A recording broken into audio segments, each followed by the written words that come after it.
Hello, morning, good afternoon, good evening. My name's Kevin. I'm reading the letters from a book that my dad wrote back in 1999 to showcase what was happening that year prior to the millennium.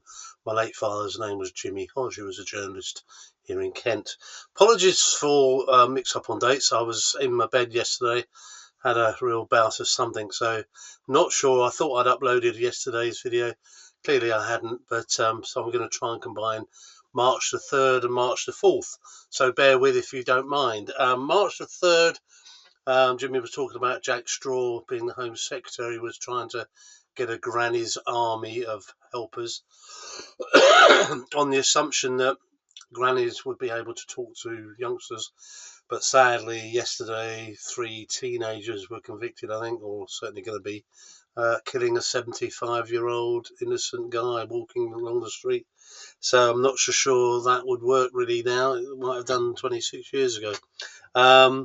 Dad did a little skit where he was talking about, you can imagine two old ladies on their sort of respective scooters, sort of with radios in hand, saying sort of, right, Ethel, where is he? Oh, he's down Acacia Avenue, right, over, right, obviously not something that I think would be condoned today, that's for sure. Medway Council was starting a black forum and spending a lot of money on that, and Dad's point was, well, why not just have a forum for inclusivity? That makes some sense, doesn't it? And an art school opposed plans for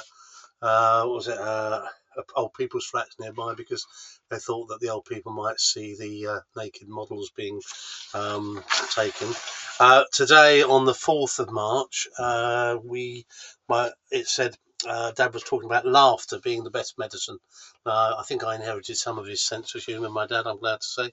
But he was saying that humour is good as an apple a day to keep the doctor at bay, which I think is actually now true. I think there's quite a lot of research to say that actually having laughter can help.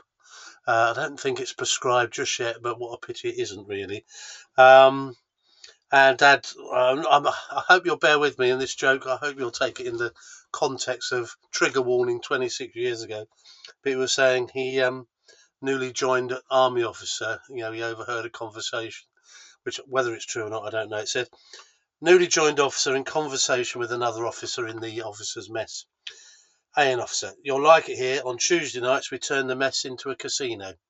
Oh, that won't interest me. I don't gamble. Oh, well, what about Thursdays? We have a few strippers up from London to entertain us. Strippers? I'm not interested in smut like that, thank you. And he says, you're not gay, are you? Certainly not, said the officer. Well, you're not going to like Saturdays then, are you? He said, I love that joke. So I still rings, I guess, at the moment. Apparently this isn't a joke. Elite commandos in Sydney, Australia were swapping real guns for rubber ones made out of red rubber. Just to save money. Not quite sure why they were red or why they didn't use real guns, but seemed to be a little bit odd. And another scientist's tale now. I'm glad I had a bit of a shave this one. Apparently, if you're follically challenged, you're more likely to be brainier. So I'm clearly, obviously in my case, doesn't correlate. But anyway, apparently if you're follically challenged, you're more likely to be brainy. And for the last PS Boyzone star, Boyzone being a pop group in 1999, Ronan Keating had a police escort standing by to rush him to London airport in case his wife goes into labour in Dublin.